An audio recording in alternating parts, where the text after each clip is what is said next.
3, 2, 1.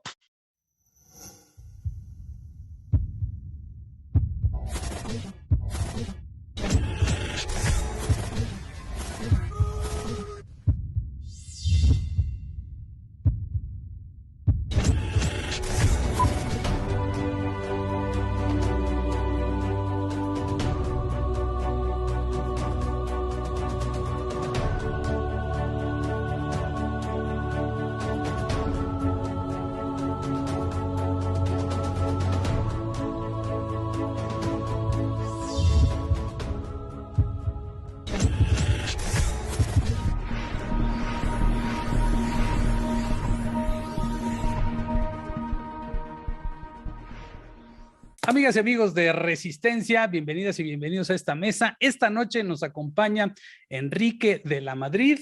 Déjame leer tu cargo. Eres director del Centro por el Futuro de las Ciudades del TEC de Monterrey. Este es tu, digamos, tu cargo vigente. ¿Cómo estás? Bienvenido. Gracias. Buenas noches. Gracias por la invitación, Amado, y gusto con estar contigo, también con Luis y con tu auditorio. Bienvenido, Gracias. Enrique. Un gusto coincidir de nuevo contigo. Gracias, Luis. Igualmente. Oye, Enrique, varias preocupaciones que manifiestan no solo nosotros, sino a las comunidades a las que nos dirigimos en nuestros diferentes espacios, es algo que tú manejas muy bien y que es el proyecto de futuro, del proyecto de futuro de este país. Estamos muy estancados, bueno, quizá muchos de nosotros no, pero hay un amplio sector del país que está estancado no solo en el presente, sino en el pasado. Y resulta a veces un poco complicado motivar a la gente para empezar a pensar en el futuro. Y eso es lo que nos hace movernos, ¿no? Desde mi particular punto de vista. En primera instancia, y para iniciar esta conversación, me gustaría que nos dijeras ¿cómo ves tú el México de mediano plazo, si podemos llamarlo, de 3 años, es decir, un México de 2024 en un ambiente de polarización, llegue quien llegue, sea quien sea el próximo presidente o presidenta de este país? ¿Cómo vamos a reconstruir el tejido social? ¿Cómo vamos a reconstruirnos después de esta polarización en la que estamos viviendo? ¿Y hacia dónde tenemos que ver después del huracán que estamos padeciendo en este momento, en todos los sentidos? ¿Y cuáles son las bases? O sea, la sociedad civil es la que se tiene que involucrar en la reconstrucción de este país. ¿Tú cómo lo ves? Bueno, primero varias cosas. Primero, yo creo que no hay que esperar al 24 para empezar a que generemos ya un diálogo constructivo sobre el tipo de país que tenemos que tener. O sea, no hay que esperar hasta el 24. Hay cosas que ya hay que empezar a conversar hoy. Por ejemplo, yo creo que nuestra conversación debería de orientarse no ya a lo que criticas de este gobierno o esperarías de este gobierno, porque hay muchas cosas que ya no puedes esperar de este gobierno. No está en ellos. Entonces, creo que hay que empezar a conversar sobre, por ejemplo, cómo debiera ser el nuevo sistema educativo en un mundo donde además aprendimos que una buena parte de la educación va a poder ser virtual, y entonces el reto es cómo necesitamos un México donde exista el Internet en todo el país. Deberíamos empezar a conversar cómo debería ser el nuevo sistema de salud, en donde, por ejemplo, también la pandemia nos reveló, y de manera muy dramática, que si a ti te tocaba ir al IMSS y te daba COVID y te entubaban, tenías 60% de probabilidades de morirte, y en cambio si vas a un hospital privado baja al 20%. O sea, ya no puedes aceptar un país donde no tenga un sistema de salud universal para todos, ¿no? ¿Cómo vamos a aprovechar en este país, por ejemplo, cómo vamos a aprovechar el conflicto China-Estados Unidos para que entonces podamos aprovechar que lleguen o vamos por esas inversiones norteamericanas, mexicanas, de otras partes del mundo para generar empleos dignos y bien pagados? O sea, mi primera propuesta es ya enfoquémonos en platicar cómo queremos que sea el país y no nos tenemos que esperar al 24. Y en estas conversaciones van a surgir muchas cosas. Por un lado, tienen que ser conversaciones donde invitemos a personas, si bien no extremas, sí opuestas. O sea, que el diálogo sea entre mexicanos que pensamos diferente, pero que podemos tratar de ponernos de acuerdo. Entonces va a mandar la señal de que sí nos podemos poner de acuerdo. La otra, va a ser evidente que que existen muchas alternativas sobre las cuales tenemos que conversar, y también va a ser muy evidente de que hay muchos mexicanos y mexicanas talentosas. Entonces yo sugiero que ya utilicemos nuestra inteligencia y nuestra energía en irnos imaginando y construyendo el país de después. Si nos esperamos para el 24 a empezar ese ejercicio, entonces estaríamos cometiendo un grave error de pérdida de energía y pérdida de inteligencia. Luis Berman. Sí, bueno, en ese sentido, Enrique, justo hemos visto que este gobierno a 3 años pues ha destruido bastante parte de lo que ya estaba pues caminando, si bien con fallas, ¿no? En varias instituciones y demás, pero caminaba, ¿no? Entonces el reto que se viene para quien sea, como bien mencionaba Amado, para el 2024 será volver a encaminar, volver a trazar el camino que se llevaba. No sé, se me ocurre, por ejemplo, el tema, y bien lo mencionabas ya, Enrique, el tema de salud, ¿no? Este gobierno se ha encargado de eliminar, por ejemplo, el seguro popular, imponer el INSABI y que no tiene una estructura, una base, es decir, no se hizo una transición para quien venga en 2024, y como bien dices, empezar a construir desde ya, desde este 2021. ¿Cuál sería, la pregunta sería, cuál sería la propuesta, en este caso tuya, concretamente, precisamente para echar a andar, digamos, un plan en el que todas estas instituciones, todas estas cosas que ha destruido este gobierno, pues tengan un camino, un para dónde, ¿no? Concretamente me enfoco al tema de salud, como ya lo mencioné, el Seguro Popular y esto del INSABI que no funciona, y como eso hay muchas instituciones. ¿Cuál sería una propuesta de tu parte precisamente para que esto vaya tomando forma de nueva cuenta? Mira, yo creo que podemos aprovechar incluso los medios digitales como ahora para iniciar una conversación digital, como lo tuvimos que hacer cuando estuvimos año y medio prácticamente encerrados en la pandemia. Organizar una serie de seminarios, una serie de conversaciones, una página digital, donde empecemos a hablar del tema, de la problemática que tenemos, ¿verdad? De esta desigualdad, pues que no es posible, de reconocer que teníamos un sistema que también ya tenía sus debilidades, ¿no? Por ejemplo, este sistema de salud está más basado en una visión laboral que en una visión de derechos humanos. O sea, si tú eres mexicano, independientemente de que si trabajas en la economía formal o informal, que así se le llama por algunos, tú tienes derecho a entrar a las escuelas. En cambio, si estás en un sistema de salud, no, ahí sí depende. Si eres un trabajador con prestaciones, vas al IMSS. Si eras un trabajador sin prestaciones, para eso se generó el Seguro Popular. Entonces, es iniciar una serie de conversaciones, yo digo sobre 2 temas, sobre los problemas, pero también sobre las oportunidades, porque la vida no solamente se trata de resolver problemas, se trata también de generar oportunidades.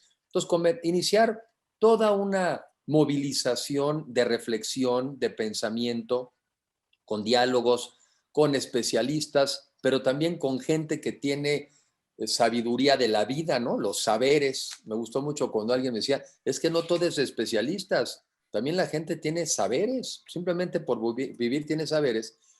Y si vamos empezando a ponernos en esa frecuencia, también de cómo aprovechar el mundo, cómo aprovechar lo que decía el conflicto, cómo aprovechar este tema también, de que va a haber un proceso un poquito de desglobalización. Va a volver a haber la necesidad de generar proveeduría más cercana a los mercados. Oye, pues es muy buena noticia para México con respecto a Estados Unidos. Entonces, una es dialogando. Una, yo creo, Luis, es nosotros ya no cayendo en las provocaciones de la polarización. Pues ya, o sea, ya, no, pues nomás no entrarle. No entrarle y no desviarnos de que tenemos una agenda que construir, que todos tenemos que construir un país viable y más justo para todos. Y fíjate, un poco la narrativa es, ni es vuelta al pasado, porque no es volver a ningún gobierno pasado. La alternativa actual, pues ya vimos, no necesitamos 20 años para darnos cuenta que no da, que no funciona. En 3 ya nos dimos cuenta que no da. Y entonces, ¿cómo construimos juntos una alternativa para los mexicanos, que además tomen en cuenta el mundo moderno. Fíjate, un poco algo, lo escuché el otro día una frase, prosperidad compartida. Vamos por un mundo de prosperidad, pero compartida. Vamos por un mundo donde tenemos que crecer mucho más, tenemos que generar muchos más empleos. Estos empleos tienen que estar mucho mejor pagados para que justamente ataquemos parte de las razones por las que también hubo una elección a favor de un gobierno que argumentaba que iba a repartir mejor. Entonces, la prosperidad tiene que ser compartida. Y me parece que, repito, no es regresar al pasado, no se trata de eso. Creo que hay que tomar algunas de las instituciones y de las cosas buenas que se han construido, pero no es regresar al pasado. El presente no es viable, no da, o sea, porque ya vimos que hay un enorme divorcio entre las promesas y las políticas públicas que llevan a cabo, que te llevan a una dirección al revés. No es que no haya menos pobres, hay más pobres. No es que haya menos problemas con gente de salud, hay más problemas. No es que haya menos inseguridad, hay más inseguridad. O sea, ya hubo claramente un divorcio entre la promesa y las políticas y los resultados. Entonces, ¿qué tenemos que hacer? Construir algo nuevo para todos. Y creo que ese es el reto y por eso entre más rápido empecemos, vamos entonces detectando las opciones, las contradicciones y el diálogo. Yo creo en eso, yo creo en dialogar, en conversar, no confrontación, más bien conciliación. Y estamos en este barco juntos, pero el chiste es que sí se vea que vamos juntos. Mucha gente hoy en día en la sociedad, Luis, está tan atrás y tan rezagada que para ellos no estamos en el mismo barco. Hay que volvernos a subir todos al mismo barco y que todos veamos que nos conviene trabajar juntos. Pero hay que empezar ya, hay que empezar ya. Enrique, a partir de noviembre, digamos, empieza justamente la segunda mitad de este sexenio. Y lo que al menos yo percibo en términos de comunicación es un agotamiento del discurso, especialmente del presidente López Obrador, una especie de saciedad y una, digamos, sobrediagnosticación de lo que es este gobierno. O sea, ya está completamente diagnosticado y ahora como que la mayoría de la gente ya se cansó. He visto que tú has estado recorriendo el país y que has estado hablando directamente con mucha gente. Sin embargo, veo también en las redes sociales que este asunto de la polarización y de la discusión es muy atractivo, es bastante atractivo. ¿Cómo sustituyes? ¿Está pasando lo mismo directamente con la gente? Te veo en Tláhuac o en Milpalta, no sé, no recuerdo. ¿Este discurso está permeando con la gente con la que tú platicas o ellos ya están en otra dinámica? Porque también hay que tener en cuenta que esto del asunto de la popularidad del presidente es de él, no de su gobierno. El gobierno va mal y la gente reconoce que el gobierno va mal. Entonces, ¿cómo cambiamos? ¿Cómo dejamos dejamos de hacerle tanto caso al discurso polarizador que es en ocasiones tan atractivo? Tú eres un hombre muy conciliador, eres muy sereno para hablar con la gente, no te enganchas. ¿Cómo transmitir ese mensaje a los demás y decir, ¿por qué es más atractivo esto? Mira, porque al final del día, porque no sirve. ¿Por qué no sirve? Porque no sirve ser confrontacional y menos cuando al final del día como país lo que necesitamos es asumir que solamente juntos vamos a salir hacia adelante. Entonces, mi primera reflexión es, y claro, cada quien toma sus decisiones. Yo no digo que la crítica no sirva, ¿eh? La crítica es útil. La crítica es útil porque también la crítica de alguna manera revela las insuficiencias. Pero depende cada quien qué quiere, ¿no?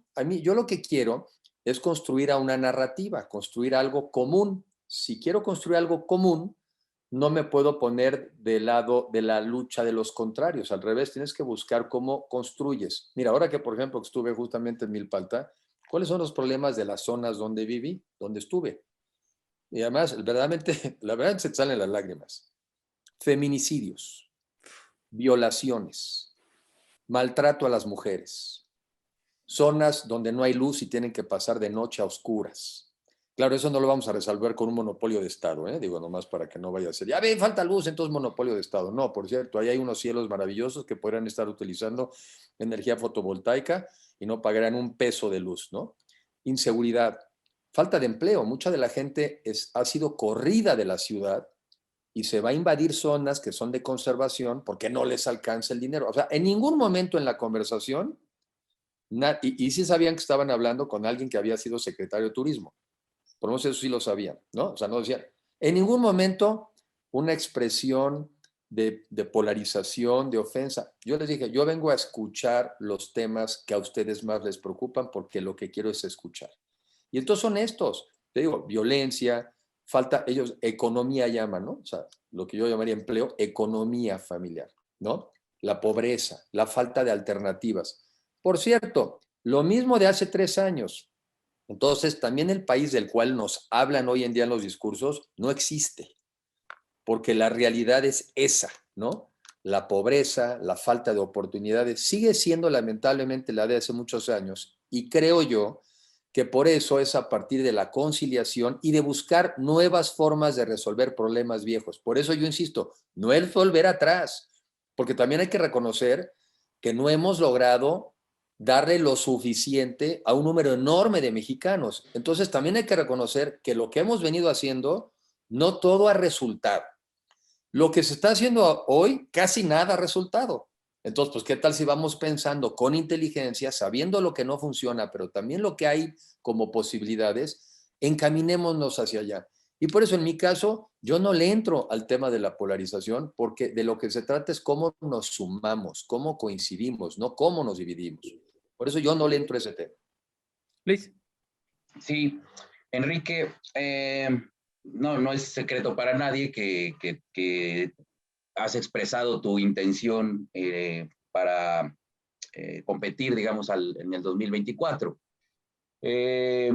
Aquí mi pregunta sería más encaminada hacia el tema de cómo se encuentra hoy la oposición, cómo se encuentran los partidos de oposición.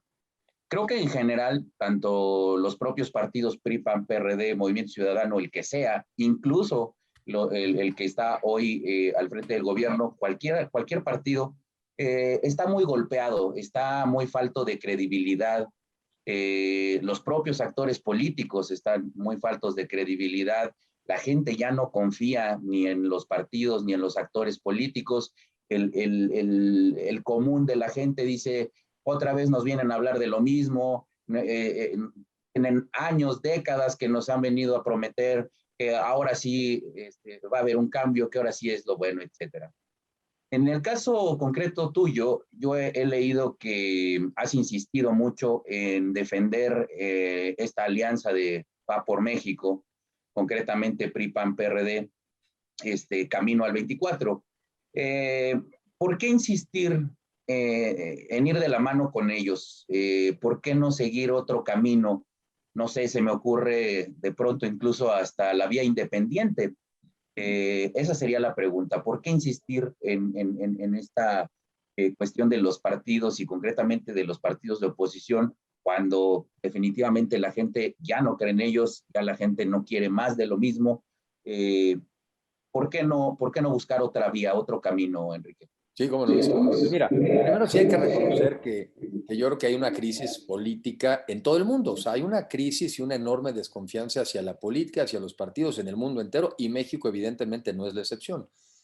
Y lo hay en los partidos de oposición y lo hay también en los partidos que forman la alianza en el gobierno, ¿no? O sea, más bien ahorita se trata de una figura muy fuerte que encabeza el país, pero no de un partido fuerte que protege o que acompaña a un presidente, ¿no? Entonces, la primera es que yo sí creo en los partidos como la manera institucional de que haya, de acceder al poder a partir de buenas ideas, de buenas propuestas y de buenas candidaturas. Y después, que creo que es algo que nos ha fallado, de un seguimiento de aquellas personas que fueron electas gracias a los partidos. Lamentablemente, mucho del desprestigio de los partidos se debe al mal comportamiento de muchas de las personas que fueron electas por los partidos. Yo te diría que por la minoría, pero hemos aprendido en la vida que unos pocos manchan a unos muchos. Entonces, creo en los partidos como la figura institucional de acceso al poder,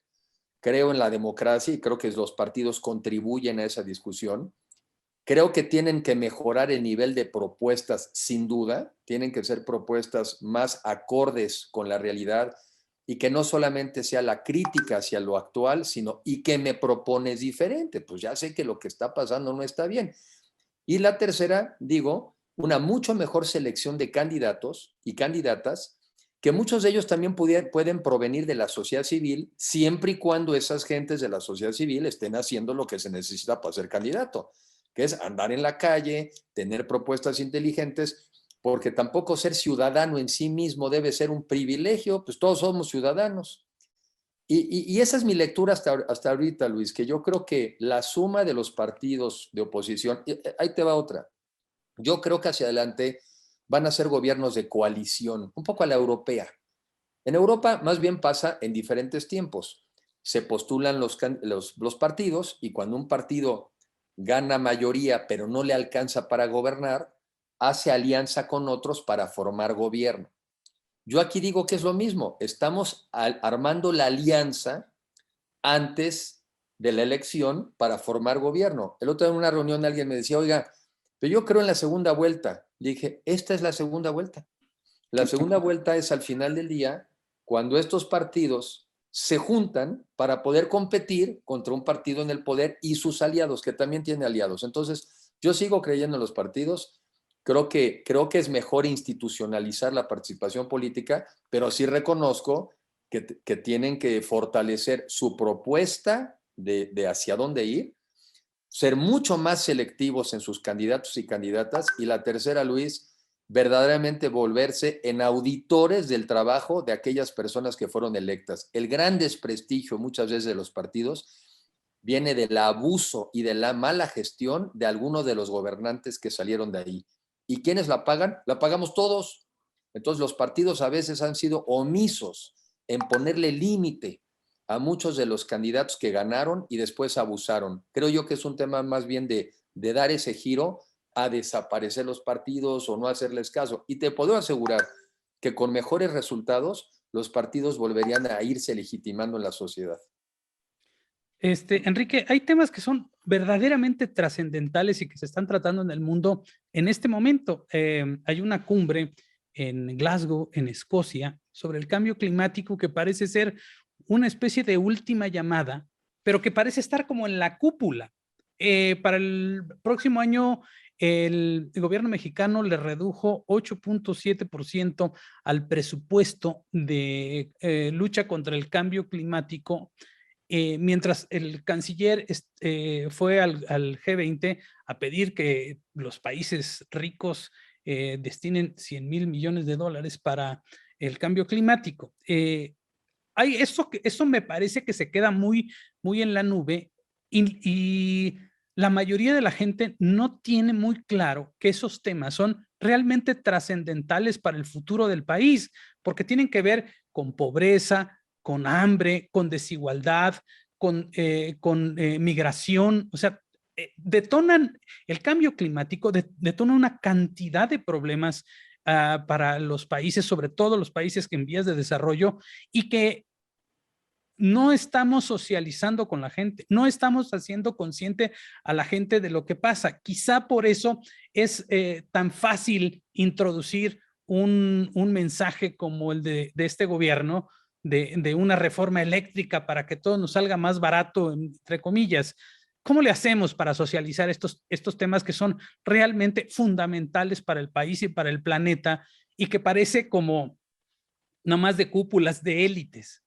Pues mira, otra de las cosas que me dio mucho gusto esta pasada visita que hice el fin de semana en Milpalta es que quedé verdaderamente pues con un muy buen sabor de boca de los temas que trataba mucho de la gente y en la forma como los hablaban, o sea, con la exactitud. Recuerdo ahorita una persona que hablaba justamente de esto, del cambio climático, ¿no? Del problema de la contaminación, del cambio ambiental, ¿no?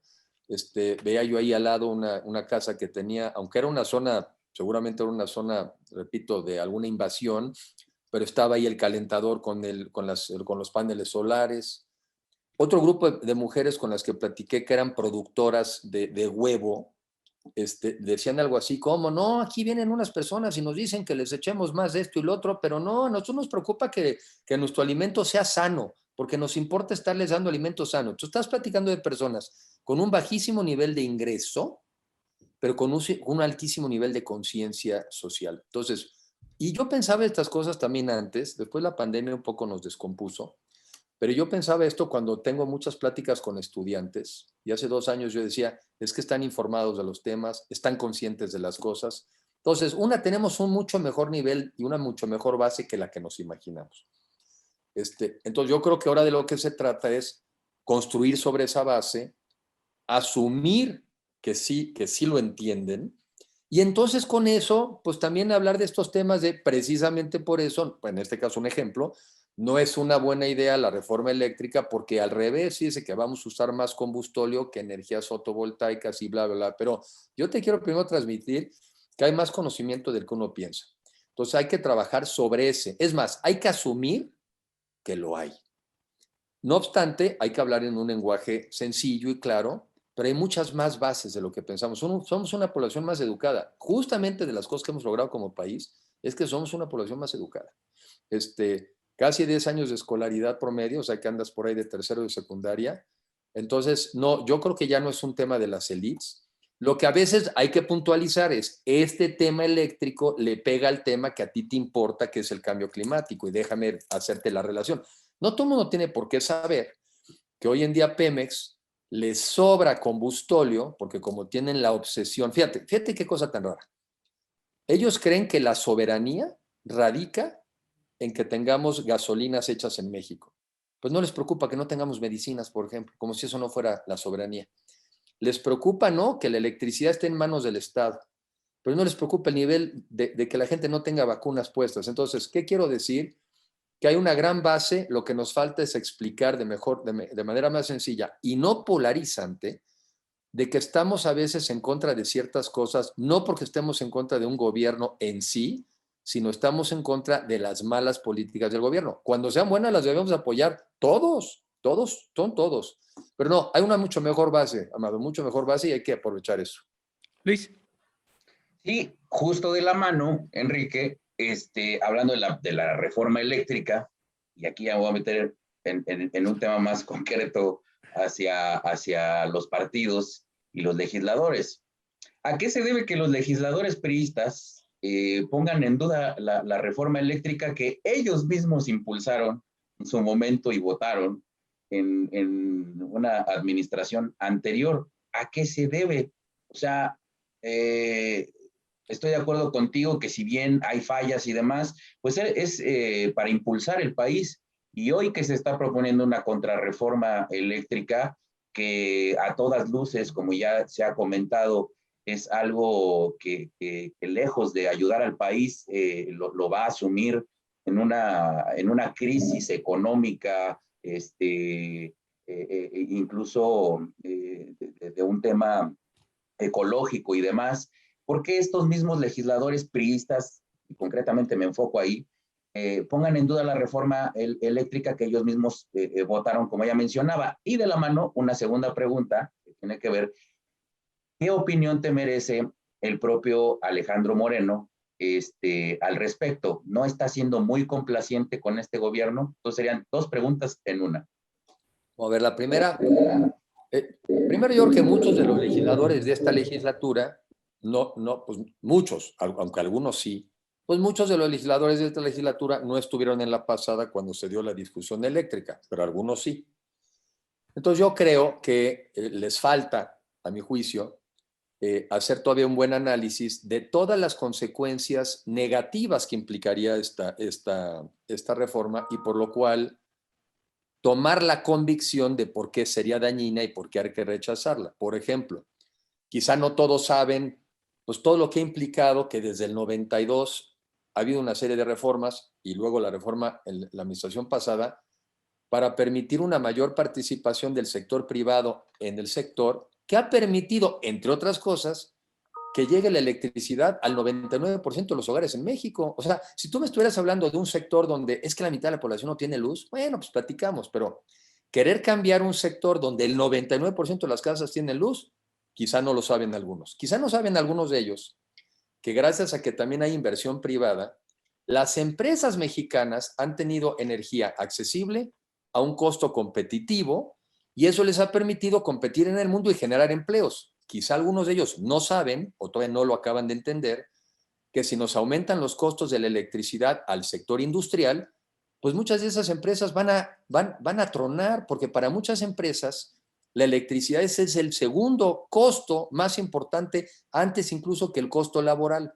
Entonces quizá muchos de ellos no lo saben, hay que hacérselos ver. La otra quizá, pues tampoco lo tienen tan claro, pero hay que hacérselos ver, pues que es contrario a los compromisos del país con respecto al cambio climático, ¿verdad?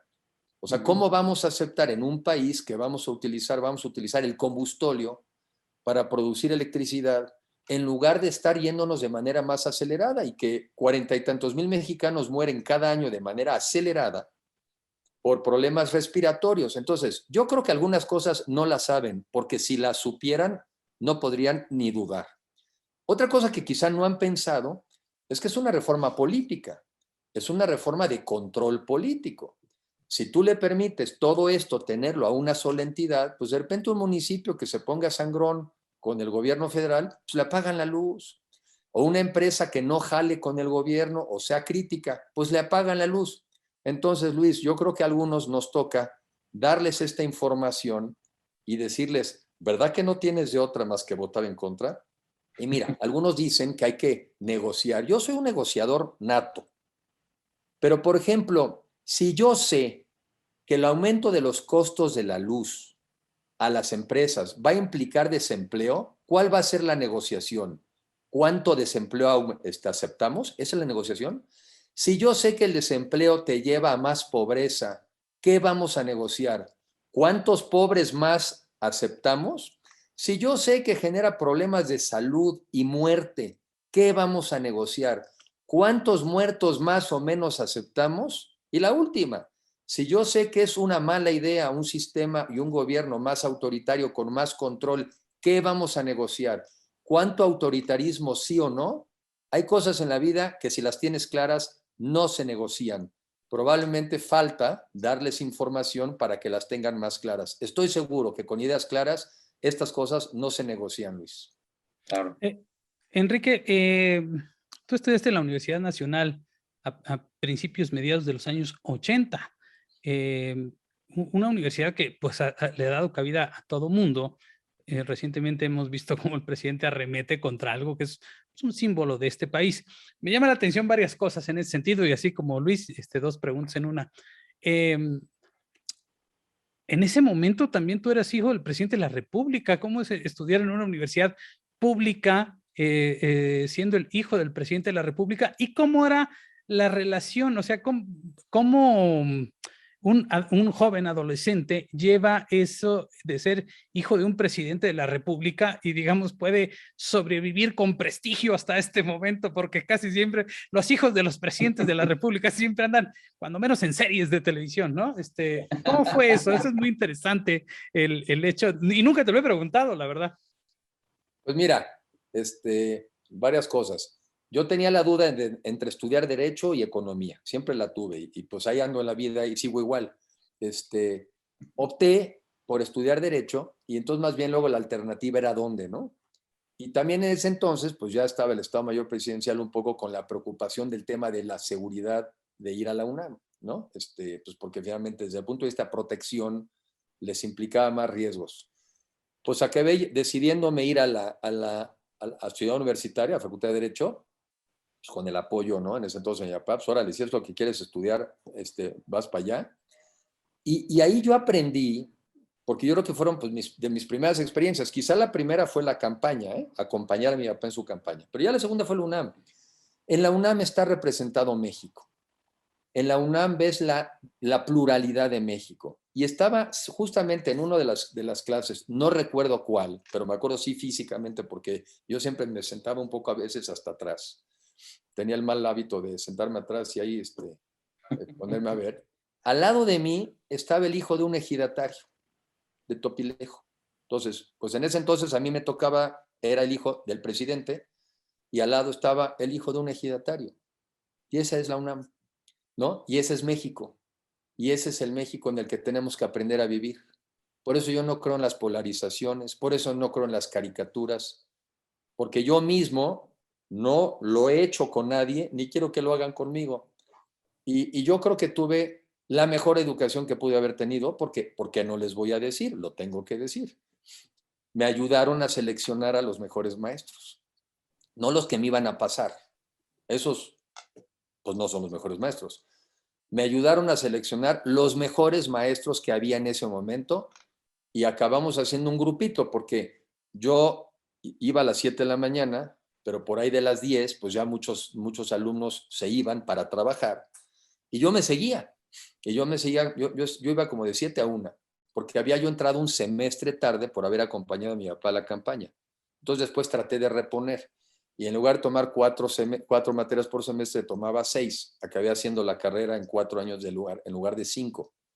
Pero lo hice con los mejores maestros. Yo creo que la educación que yo recibí en la UNAM fue espectacular.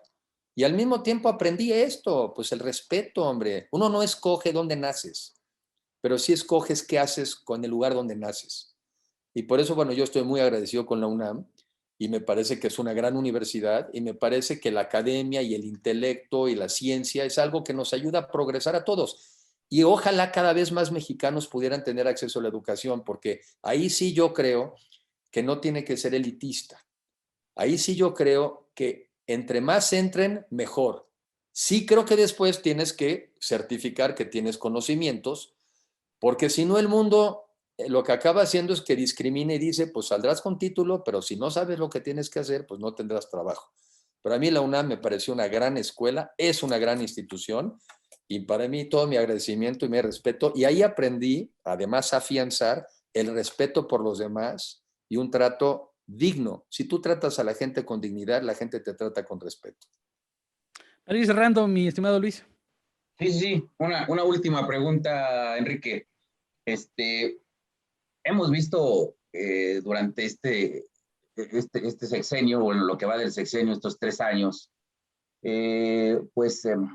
acciones evidentes que nos hacen pensar cosas que quizás son, quizás no son. Al respecto, yo te quisiera preguntar concreto, ¿qué opinión te merece el tan nombrado pacto Peña Nieto, Andrés Manuel López Obrador? ¿Existe tal pacto? ¿Tú cómo ves este panorama en el que Andrés Manuel López Obrador ataca y ataca, pero si hay alguien que no toca ni de chiste, es a Enrique Peña Nieto, cuando que por él mismo durante la campaña fue mencionado como uno de las administraciones más corruptas y demás, digo que ahí sí no se equivocaba, pero que hoy día, cuando tiene todo y hemos visto que echa a andar todo el aparato del Estado para golpear y para hacer y deshacer, concretamente a Enrique Peña Nieto y gente propiamente de su gabinete no los toca, pero ni de chiste. ¿Existe este pacto? ¿Qué opinión te merece al respecto? A ver, dos comentarios. Una, pues yo no creo que exista el pacto, la verdad, yo no creo que exista. Y segundo, pues yo no tengo evidencia de que exista. Pero caray, si hay algún gobierno que critica a este gobierno, es al pasado, porque en la vida, así lo veo yo, pues no solamente se meten contigo cuando se meten físicamente contigo, también se meten contigo cuando se meten con tus acciones, con tus políticas, con lo que hiciste. Y este gobierno todos los días se mete con el gobierno anterior que presidió el presidente Peña Nieto. Entonces, se meten con él todo el santo día, perdón. O sea, yo creo que es tan importante, a mi juicio, pues el respeto de la integridad física de las personas, pues como es importante que respeten lo que hiciste. Y a nosotros o al gobierno pasado no le pasan una, ¿verdad? Por ejemplo, nadie recuerda que a partir de la reforma en telecomunicaciones bajaron 40% los precios del celular. Pues nadie recuerda que a partir de la reforma, por ejemplo, en materia energética, en términos absolutos, quitando la inflación, la electricidad bajó. Las inversiones que tenían lugar en el país en materia de sustentables empezaron a crecer. La economía, que la criticaban muchísimo, crecía al 2% anual, al 2 o el 2,5% promedio. Este gobierno, según las cifras, incluso en los artículos del exsecretario Ursúa, pues te está diciendo que tenemos el nivel del PIB ahorita similar al del año 2015, ¿no? O sea, este gobierno que sí iba a hacer las cosas que el neoliberalismo no supo hacer, tiene razón, el neoliberalismo no supo hacer eso, no supo cómo hacer que tengamos niveles ahora del tamaño de la economía de hace 6 años. Y si lo divides entre el tamaño de la población, los ingresos por población, tenemos los ingresos de hace 12 años. Entonces, perdón, yo veo que se meten con el presidente todo el santo día porque se meten con su gobierno, con su legado, con sus políticas y no le reconocen una. Entonces, desde mi punto de vista, sí se meten con él. Ok.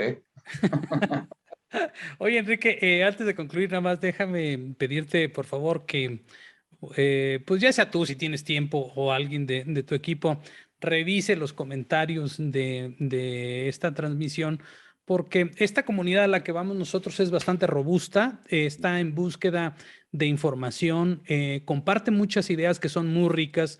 De hecho, esta idea de juntarnos entre varios, como una comunidad de varias personas que emitimos contenidos a través de YouTube, es una idea de ellos. Nosotros básicamente estamos siguiendo las ideas de estas personas y de ahí hemos sacado ideas realmente relevantes y que pueden ser utilizadas para desarrollarse de mejor manera. Entonces, la única petición que teníamos es que si en la medida de lo posible, si puedes contestar algunas de las preguntas, cuestionamientos que están ahí, te lo agradecería mucho. No estaremos pendientes. Sí, no, muy bien, sí, porque pues ahí vas viendo de estas ideas cuáles jalan y cuáles no, ¿no? Te va retroalimentando, ¿no? Las cosas que te van diciendo es que a mí me parecería que tú deberías, y algunas veces salen muy buenas ideas de ahí. Te agradecemos.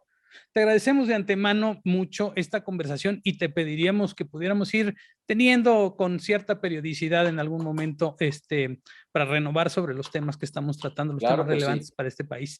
Muchísimas gracias, Enrique. Ahí me hacen el favor de coincidir. Muchas gracias. Con Luis, ahí con nuestro amigo Carlos. Claro que sí. Muchas gracias, Enrique. Un abrazo. Gracias, que estén un abrazo. Cuídate. Bye. Gracias. Muy interesante la charla con Enrique de la Madrid, sobre todo porque a diferencia de otros personajes, a mí me parece que es alguien que establece una dinámica de no confrontación, es capaz de envolverte en la dinámica de no confrontación y decir, este es el camino que yo quiero, ¿no? Yo le pregunto ¿por qué, si es más atractivo la polarización, ¿por qué, cómo le vas a ganar a esto, ¿no? Claro. A mí me parece que la propuesta no es mala. Si él dice que es posible socializarla, hay que probarla. A mí me parece que es una idea que tenemos que asumir en algún momento. La reconciliación tiene que venir en algún momento, digo, toda proporción guardada, como el apartheid en Sudáfrica, que fue algo que parecía imposible. Pues, ¿por qué no vamos a poder en México volver a convivir como éramos antes, ¿no? Y sin importar religiones, preferencias sexuales, a qué equipo le vayas, que podamos ser lo suficientemente respetuosos y tolerantes. Yo creo que es una buena apuesta y a mí me gustaría contagiarme de esto. Sí, coincido contigo, Amado, y fíjate que mencionabas ahorita, decías, volver a ser como antes. No, yo creo que ser mejores. Yo creo que ser mejores de como estábamos. Y dadas las circunstancias, dado el panorama que estamos viviendo, que estamos transitando hoy día, el panorama sociopolítico en México, esto yo creo que ya es una consecuencia inevitable. Es decir, dice por ahí una frase que cuando ya estás hasta el fondo, la única salida es hacia arriba. O sea, ya no hay más para dónde ir.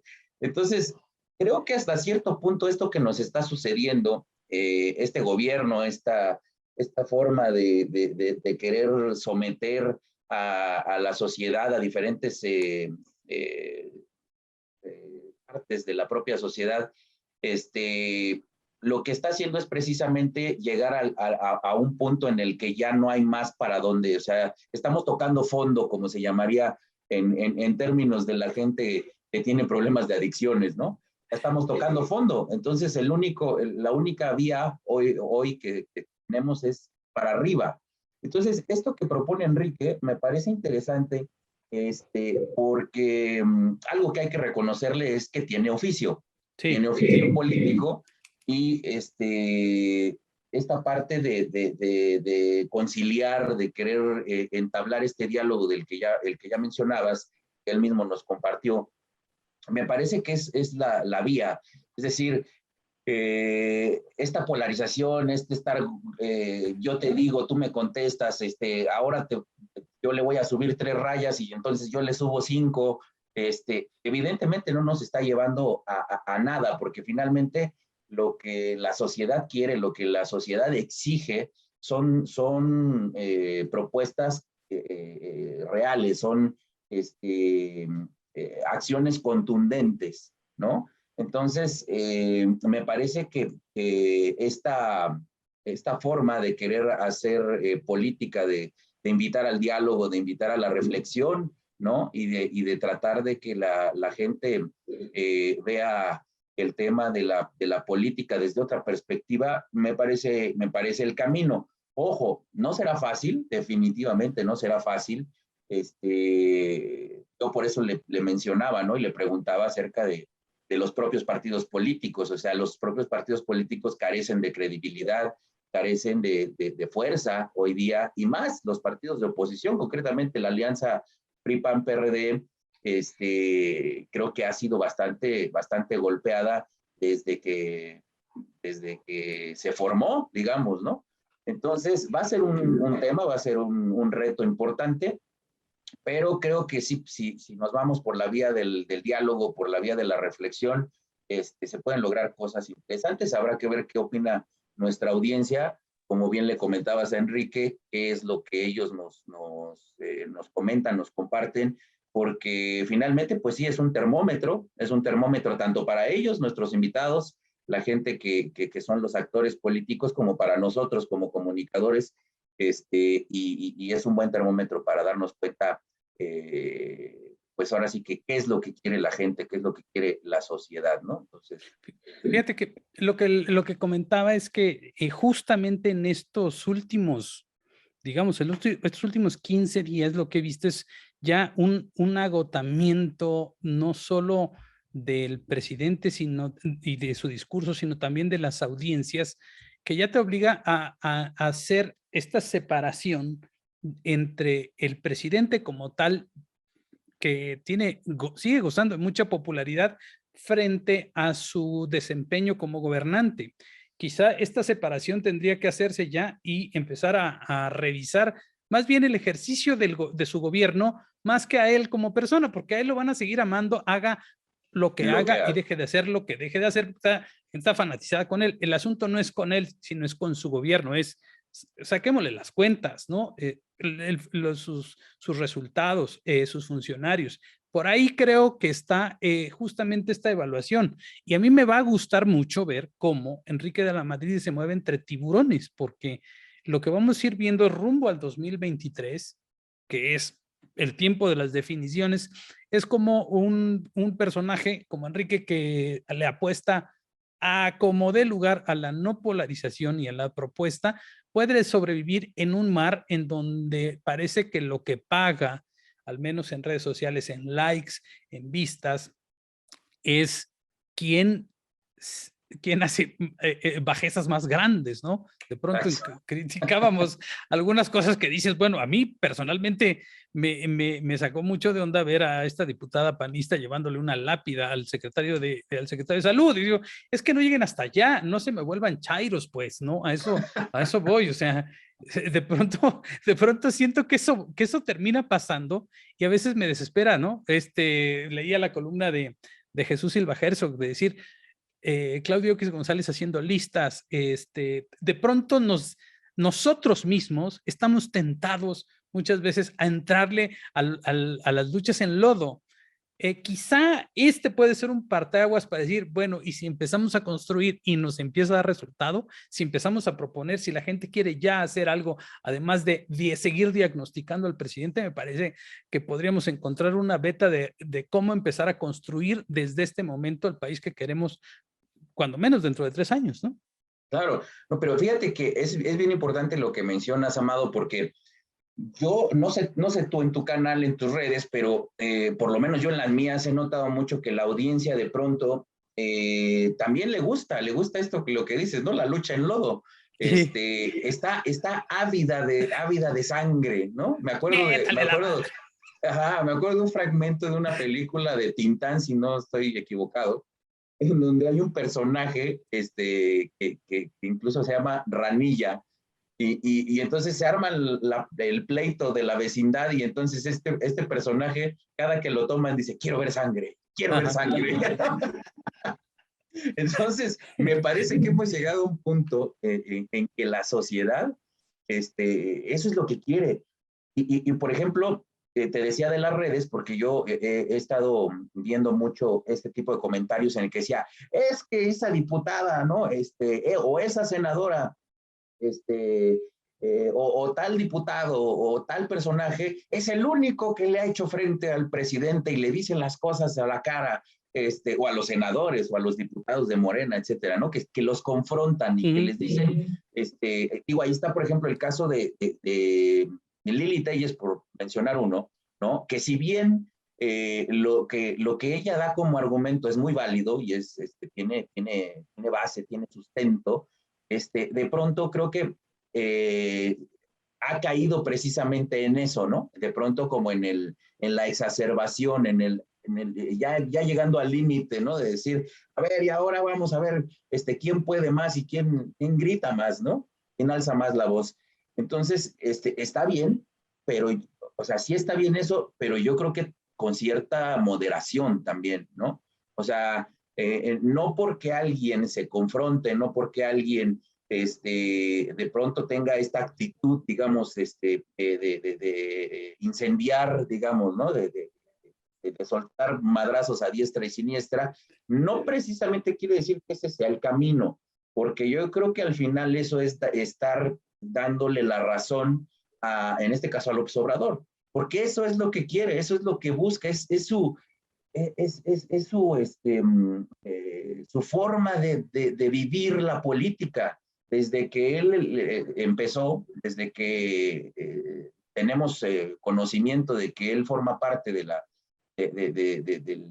panorama político en este país, esa ha sido su forma de vida, su forma de hacer las cosas en política, de provocar, de incendiar, a ver, yo te digo y ahora a ver qué me contestas. Y entonces, sí creo que de pronto hay que moderar un poco, ¿no? El diálogo precisamente para no, como se dice vulgarmente, no hacerle el caldo gordo a López Obrador. Entonces, creo que la vía de diálogo es buena y es importante. Pues ve los 4 días de paz y tranquilidad que tuvimos sábado, domingo, lunes, martes. Güey, este es otro país sin mañaneras, güey. Mi querido Luis, te mando un abrazo como siempre, y por aquí nos vamos a estar viendo en las mesas de la Resistencia todos los jueves. Muchísimas gracias, estimado Luis, te mando un abrazo, cuídate mucho.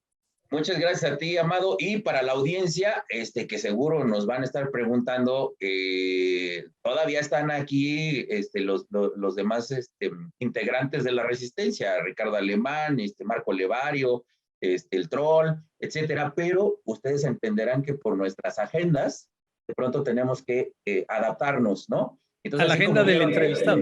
Exacto, y a la agenda del entrevistado. Entonces, así como vieron hoy que de pronto la llevamos Amado y yo, solo con Enrique de la Madrid, a lo mejor en la próxima, nada más estará el Troll y Ricardo, a lo mejor con Tere Vale, ¿no? Así, entonces no se nos saquen de onda, no pasa nada, no nos hemos peleado, ni mucho menos.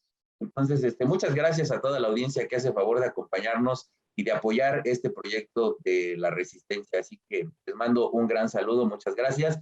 Y Amado, nuevamente, un saludo y un abrazo. Estamos aquí en la Resistencia, unidos por la verdad. Muchas gracias. Y bueno, ya si quieren que nos peleamos, pues ya lo hacemos aquí en público, ¿no? Queremos ver sangre. Muchas gracias. Hasta luego. Bye. Hasta luego.